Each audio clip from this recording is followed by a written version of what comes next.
It's time to down tools for a bit. Welcome to the ToolShed, the influential podcast for anyone and everyone involved in the building industry. Here's your host, Mick Hawes.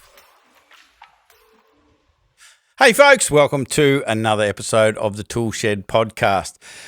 We're always looking, as I always say, for platforms, services, products, philosophies, ideas to help builders have a more pleasant experience running their building business, be able to give a higher quality of service and experience to their clients and their team members. One of the things that in Black Belt we've found has had a profound effect is the introduction of virtual assistants. And I remember it was potentially 3 or 4, maybe 5 years ago, we had our first conversation with some builders talking about the possibility of using a virtual assistant. And I've never seen so many rolling eyes ever.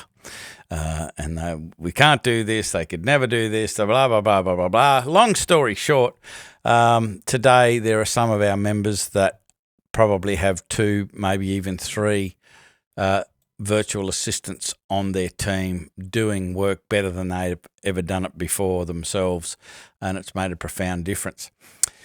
More recently, in the last year, we started to get into the expanding our team with virtual assistants, and the company that supports or creates space for one of our team members is WorkPod. It's spelt WRKPOD, and I'm speaking to Kody Thompson from WorkPod, and we're going to discuss all of the cut and thrust and the ups and downs and the ins and outs of using a virtual assistant. How are you, Cody? Welcome to the podcast. I'm good, mate. Thanks for the kind intro. Whereabouts are you? As I'm speaking with you now, whereabouts are you? Yeah, I'm northern New South Wales, about 90 minutes west of Byron Bay, a small country town called Kyogle. I've never heard of it. There's only probably 3,000 people who live here, so I don't think you'd be the only one, Mick. Okay, so you know them all personally? No, not yet. I've only been here 2 years, but it won't take me long, I'm sure. So give me the backstory. I love hearing people's backstories. How did you get involved with WorkPod? What was your motivation? What was going on that you noticed in your life that sort of pushed you in this direction? Yeah, I was building a web development company. So I started as a freelance graphic designer, and then I sort of experimented about 10 years ago with hiring staff in the Philippines to help me with basic tasks in my business. So I was essentially charging time for money. I was making $100 an hour when I was doing design work, and I made $0 when I was doing, bookkeeping or, filtering my email inbox and things like that. So I kind of, thought, well, if I could spend more time charging my hours out and less time doing everything else, I'll make more money. And so I hired a couple of people online through freelance websites like freelancer.com, Fiverr, Upwork, those types of tools. And then I realized that if I wanted to do it really well and build a larger team, that I was going to get much better results if I could get everyone working in one place. And so I actually went to the Philippines, explored kind of hiring staff there. And a long story short, over the next sort of 6 or 7 years, I built a team of 80 staff for that business. It turned into Lightning Sites, which was a web development company. We sold websites on a subscription. And then last August, I exited that business. We sold it to a US tech company, bought us last year. Well, that's a bit exciting. Yeah. So after they bought your company, did you just go and play golf full time, or what? What did you do after that? I decided to sell it because I'd started a little side hustle, WorkPod, where I had built a building for our own internal team, and I had about 50 spare desks in that facility. And so we decided as a team that we didn't want the desks to go to waste. So we thought we'll go back to all those people that have asked us how we had built our own team, and we will offer them to hire staff for them and put them in our own facility. And so I launched that to some of my clients and friends, And I sold those 50 desks and helped place about 50 staff over the next 3 months. And then they all wanted to grow their teams bigger. And so that's how WorkPod was born, just out of that, helping a few friends out. We built another facility that fitted 500 people in it. And then over the next 12 months, we filled that facility. That was about 12 months ago. And since then, we've placed around 900 staff for our clients in the last 2 years. That's amazing. I just want you to unpack what I consider the elephant in the room quite often when I speak to somebody about virtual assistants, and I'm finding it's becoming less and less of an issue, but I think it still needs to be addressed. And when we first started talking about virtual assistants, and they're in the Philippines, and people were finding out how much they were being paid and all of that sort of stuff, they were almost saying that, one argument was that you're sort of taking jobs from local Australians and all of that sort of stuff. The second part of it is that you're paying the virtual assistant that little, like from an Australian to a peso conversion, that it's bordering on slave labour. I don't believe that at all, but I would just love you to address that and tell me of your experience around that. Well, I think it's it's good to have those questions. Like, firstly, the one around Australian jobs. I'm very much into creating jobs here in Australia, and my experience has been, in my own business first, but then also in my clients' businesses, is that hiring staff in the Philippines doesn't take away Australian jobs. It actually empowers the production of more jobs here in Australia. Like in my own business, for example, when I was a freelance graphic designer, I couldn't afford to hire any staff here in Australia. I was, making ends meet for myself, trying to provide for my family. We were having children, and I couldn't have gone out and paid $65, $70, $80, $100,000 to hire someone to help me in my business. But I was able to hire some staff in the Philippines, and that got me to the next level. And then I was able to hire an Australian person as a customer experience manager to come on in my business. So it allowed me to grow my business and get to a place where I could employ Australian staff. And in the end, I had 5 or 6 Australian staff when I sold the business. So I think it actually creates Australian jobs. I'm not an advocate for taking, away jobs in Australia and offshoring everything. There's certain things I don't think you should offshore, but certainly it's great at creating growth in a business that allows you to hire more Australians. So that's the first one. The second one is around how the staff get treated and how they get paid. And that was a huge concern of mine as well. When I went there to hire staff for the first time, I visited a lot of agencies over there. They're called like BPOs. And I really didn't like their business model, because essentially what their business model was they would hire the staff on your behalf.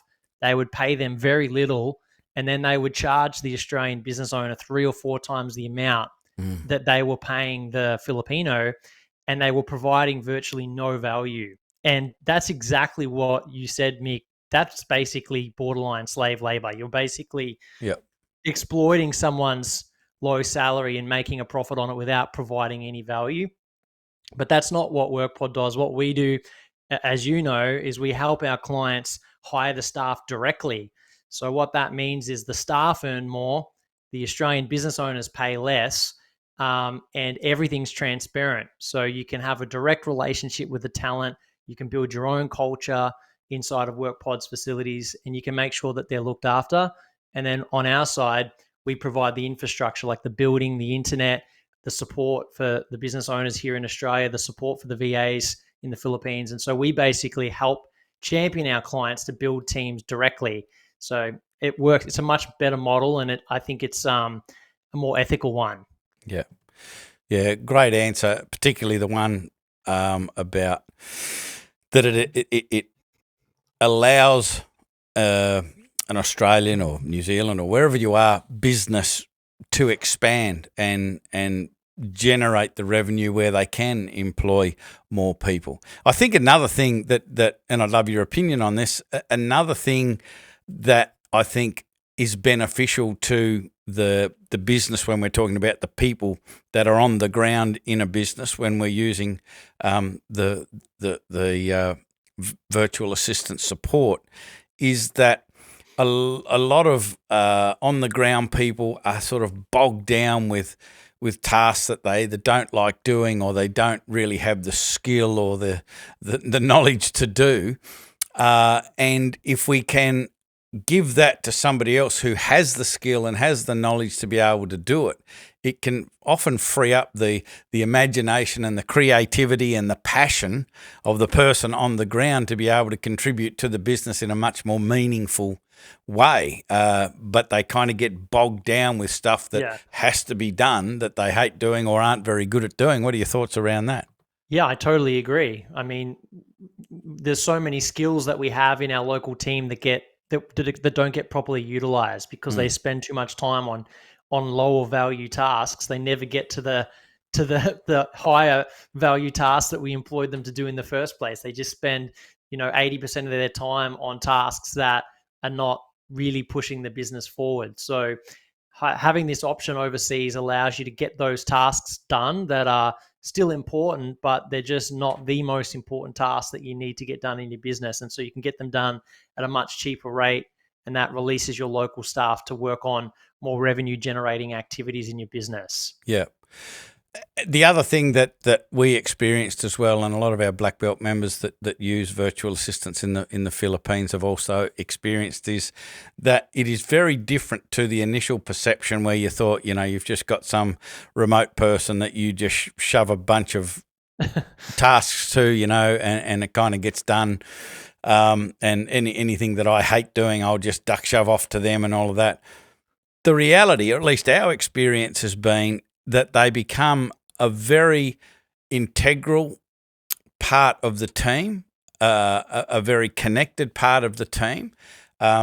We had to replace our VA that was with us for sort of 6 or 7 months because she had a terrific opportunity to move internationally with her husband. So we had to let her go, but it was an emotional experience. Like, she became such an integral part of the team. She really got to know us. We really got to know her and what they were doing socially and family wise, and it was a real genuine team connection, as if we were in the same vicinity, and our new VA Cliff's exactly the same. And you become very, very connected.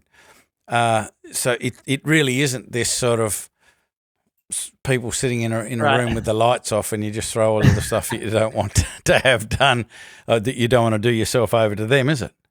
Yeah, and we've, a lot of times people think about it as just being admin tasks. But like, we've placed all kinds of specialized roles. Like last week, we built a team of paralegals for a law firm. They're very specialized talent. We've hired town planners for drafting development approvals for New South Wales property projects. Like, we've placed all kinds of like CAD drawers, podcast editors, video editors. Like, it's not just like answer my emails and book things in my calendar. Like, if you can basically if you can do the job remotely on a computer, you can do it in the Philippines. So any job that can be systemized and delegated and done remotely can be done in the Philippines. And the other part of that, I think, that you've just started to unpack as well, is that more often than not, the virtual assistant is a specialist. And what I've found is we employed a chap by the name of James Brown from BizTech Guru. He's been on the podcast before, and he helped us pull all of our systems out of our head. Yeah, and like, I'm forever in debt to James for doing that, because I would have done just an awful job, and he's just constantly slapping me saying, no, just answer the question and stay on task, and let's not try and reinvent the wheel and all of that sort of stuff. And so he was able to pull all of that out and helped us build the systems. So, pretty much anybody could follow those systems. And that's a really important thing to understand, is it's not as simple as me just going, okay, let's employ a VA. I need to learn how to communicate, how to build systems, and I need to be able to manage a VA, because it's very different to managing somebody on the ground. But the real key to it is when you pull the systems out of your head. Both our VAs have done a significantly better quality job than I ever did doing those things. They do it faster, they do it better. And what has really amazed me is that both of them are real contributors. It's like when they're home, they're thinking of ideas of how we can improve our business and bringing those into the conversation. So it's very, very different to, I think, the perception that most people have. What are your thoughts?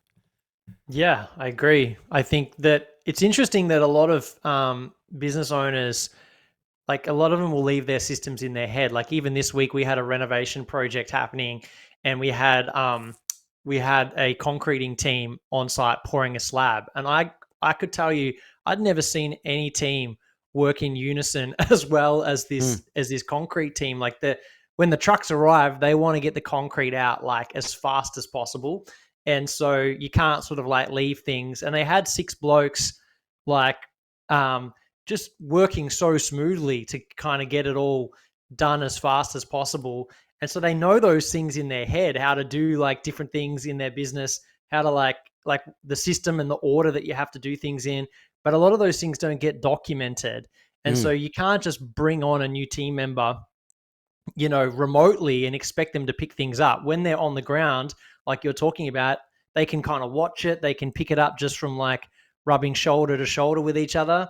But when someone's remote, they're not going to pick it up by osmosis. You have to document the systems. If you want them to run your calendar for you, you got to create a system for that. If you want them to book your flights when you travel, you've got to tell them where you want to sit, what place, like what airline you want to fly with, what your frequent flyer number is, where you park your car. Like all that stuff has to be documented if you want people to be able to pick up a job and execute it with you without making mistakes.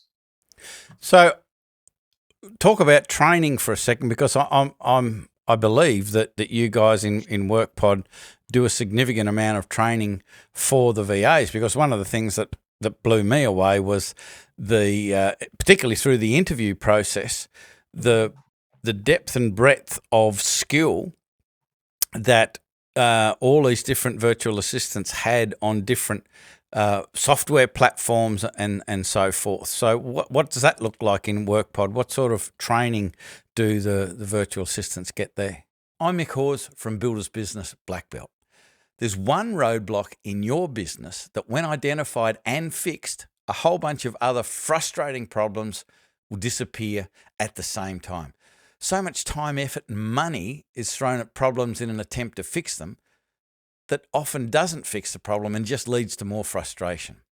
And if this cycle continues, it increases stress and just makes running your own business an unenjoyable pain in the ass. And it doesn't have to be that way. Being a business owner can give you more time and financial freedom, and it can be super rewarding if you do it right. The key is to find your unique roadblock, which you're often too close to the action to see yourself. How do I know this? I've been working in peak performance and business coaching for over 3 decades, and with builders specifically for over 10 years, and I see it every day. So I encourage you to take the Builder's Success Scorecard right now. The link to take the scorecard is in the description. It's free. It'll take you about 90 seconds, and you'll have some quality feedback in your inbox before you know it. Yeah, we have an online course platform we call Skill Builder. Essentially, what it is it's a whole set of online courses. And my business partner, Dale, he has been building up a library of coaching videos over the years. He runs a business coaching platform himself. And so we've got all of his video content and turned them into online courses. So there's courses on artificial intelligence, using AI in marketing. There's courses on social media management, on running pay-per-click ads, on running Facebook ads, on using CRM software tools like Entreport, or building landing pages on things like ClickFunnels, or building stores on Shopify, or editing WordPress websites, etc. So there's all these different courses that we have. And every staff member that gets a job through WorkPod with one of our clients gets access to Skill Builder, because we want people to have a love of learning and to be constantly building on their own skills. That will help them to earn more money. It'll help them to have a better career, and ultimately it'll help our clients grow their businesses. If they're more skilled and they can bring those skills, to our clients' businesses, then their businesses will grow. They'll hire more staff with WorkPod, so everybody wins. Yeah. Mistakes. I've seen a few. I almost feel like Frank Sinatra about to burst into song when I said that. But I promise you I won't do it. But the mistakes that people make, they'll hear about virtual assistants. They'll maybe reach out to, some sort of online platform to hire a virtual assistant, and they just think they can just throw everything at them, and away we go. And I've heard, and seen over our journey some pretty average experiences that people have had trying to get virtual assistants on board. Nothing necessarily to do with the virtual assistant. It's more to do with the approach and the philosophy that people took trying to get started. So what are the mistakes that you see when, say, a builder, for instance, decides, let's bring on a virtual assistant to take the load off me? What are the mistakes that you see people make? I think that mistake you alluded to is probably the biggest one, which is the thought that I can just give them everything that I don't want to do. They don't have a job description. They don't build systems. They just have a list of crap that they want to get done, and then they just brief them in 30 seconds on what they want done. They don't give them a priority of what needs to be done first. So there's no structure. It'd be just, it's the same problem that they would have if they hired anybody locally as well, like not just remotely. Like if you hired a new team member and you didn't teach them, like you didn't help them prioritize the tasks, you didn't help show them how you want it to get done, and then you didn't explain to them what winning looks like what does winning look like for your job? If they don't know that, then they're never going to be a high performer. So I think you alluded to it there perfectly. That's the biggest mistake. It's just like handing over those tasks without the systems and training and the time allocated to make sure that they're going to actually be able to pick the job up and do a good job. Yeah.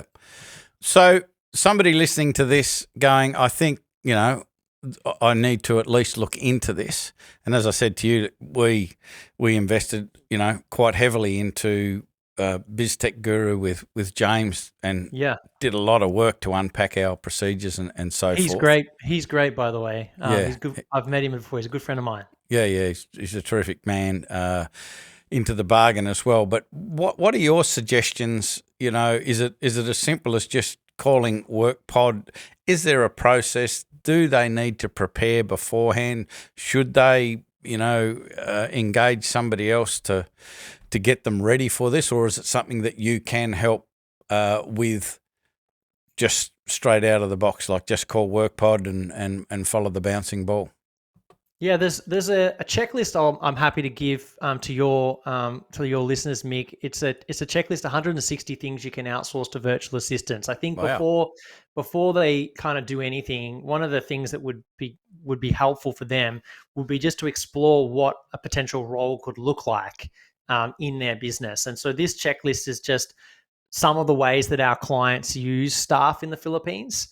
So you can find that. You don't need to give us contact details or anything. You just go to WorkPod, WRKPOD.com/checklist. So WRKPOD.com/checklist. It'll go to a PDF. If you download that PDF, it'll have, you can use that to basically audit your business. Like, which of these tasks am I currently doing, or I would like to do that I'm not currently doing, that I could potentially build a role for a virtual assistant? If they did that exercise first, then they can jump on our website at WorkPod and book in a call and have a chat with one of our team. But I think exploring that, using that checklist would be a good first step. Yeah, brilliant. And just to sort of set expectations, it's obviously not a setup where we just, I'll just give Cody at WorkPod a call or whatever, and we'll get a virtual assistant started next Monday. It's like it's not going to be that quick. There's a few things to do. Can you help us understand and sort of manage the expectations for somebody listening to this as to the journey that they might go through before they get into a rhythm? Because I know, as I said, we did a lot of preparatory work, but I think it probably took us 3 or 4 weeks before, Christy, our first VA, got into a rhythm. But man, it was brilliant when she got into that rhythm and when we started working together. It was a rapid rise, but there was lots of preparation. So what can someone expect? I think that's a great question. So once someone's ready to start working for us, they can place an order on our website, and then the first step is to finalize a job description. So that's where that checklist I mentioned is going to be useful. Yep. But my team can help you to finalize a job description, but some information from your side is needed to make sure we're finding the right type of person who's going to fit into your particular business. Once we kind of know what that is, we place ads online. For the first 2 weeks, we're running advertising campaigns and shortlisting candidates. Then what we do is we get them into our office and we film video interviews of the candidates. And so that happens in the 3rd week. And then we send those candidates to you at the end of the 3rd week. So it takes us 3 weeks basically to go from having the ad launch to actually presenting our recommended candidates to you. And that's important because we don't want to just place any random person. We really want to understand what your business needs and try to find someone who's actually going to be great at doing what you need done in your business. So that takes us 3 weeks, and then usually they get hired within the next week, and usually they can start within 2 weeks.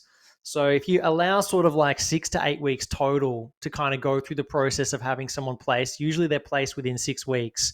And then there'll be a bit of a period of training, making sure that, like you were saying, Mick, that you give them, some systems, that you spend some time with them, and that you gradually build them up. 3 months is usually what I would suggest you allow to make sure that someone's a really good fit. Mm-hmm. But we do have a money back guarantee on all of our hires within 3 months. So if someone's not working out and it's, or they go AWOL or something like that, then we rehire for free for our clients. And that happens from time to time. You just get a hire that doesn't work out, and so we just replace those hires that fall into that category. Yeah. And having experienced the recruiting process and having the videos delivered, I just found that to be a really brilliant process where you've got, like you guys, narrowed down to the top 3 candidates, but then all 3 of those candidates are asked exactly the same questions, and you can ask, and you can just see the difference in the response. And some are reading their response, and some are off the cuff, and you can get a bit of a sense as to whether somebody is a bit more robotic or a bit more of a self-starter and potentially a contributor to the team. And we probably need both or either at not one of them's bad or one of them's good. It's different. So you really need to know what you're looking for. But who came up with that system? Is that something exclusive to you guys? Because it's a great way of doing it. No, there's a number of tools that are now starting to come out to really help with recruitment. And I'd encourage even as people go through our process, I encourage people to use even a similar process when they're recruiting here in Australia, because you spend so much time. If you place an ad on Seek, you get 150 applicants for the job. Like, it's a real mission to kind of like go through all of those applicants. And so we find getting them to shoot these video interviews where they're answering several questions on video, you can pick up a lot about a person's personality just from watching those answers, as you said. And that way you're not wasting so much time interviewing every single candidate. You can, quickly get to the cream of the crop. And then that way we're presenting to our clients just the best possible, applicants that we found, and they're not wasting heaps of time jumping on Zoom calls with every single person. Yeah, great advice. We'll have all of the links in the description, workpod.com, and the link to the PDF with 160 different tasks or skill sets that a VA can take on, which is a fantastic place to start. And then I guess that they just reach out to you guys and book a call. Is that how it works? Yeah, exactly. On our website, there's a link to a discovery call where we can chat with you about Perfect. it. So checklist first, and then if you like what you see and you think there's space for someone on your team, then jump on our website and book a call. Yeah. Thank you very much for putting the time aside to speak to us, enlighten us with this opportunity. And I really genuinely believe it is an opportunity. And I guess I was just as pessimistic as the next guy many moons ago. And I've known Ange and Andy for quite some time. They kind of introduced me to the concept. I know they're very good friends of Dale Beaumont as well, and they've been on this podcast and I've been on their podcast. It's a small world. It is. But they introduced me to the whole concept. It took me a while to warm to it and figure out how we could do it, but it's one of the best things that we've done to improve our team. So I can highly recommend at least exploring the possibility and reaching out to WorkPod. So, mate, thank you very much for being on the podcast. It's a pleasure to meet you. Yeah, and you too, mate. It was awesome.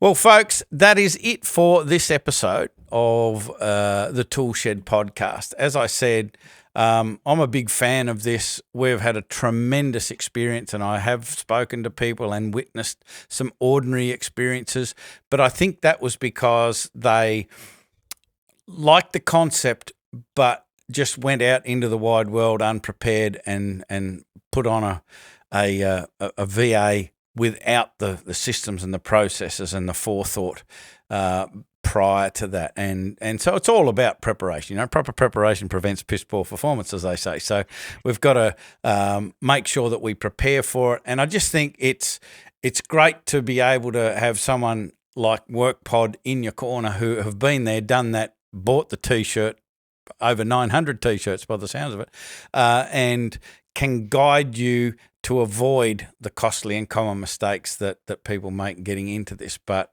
I can guarantee that you won't regret it if you pull the trigger on it, but do it properly and have somebody that really knows their stuff in the corner. So all the links are going to be in the description. You can click on them. You can organise a call, download the PDF, and have a look at all the different sorts of things that a VA can contribute to your business.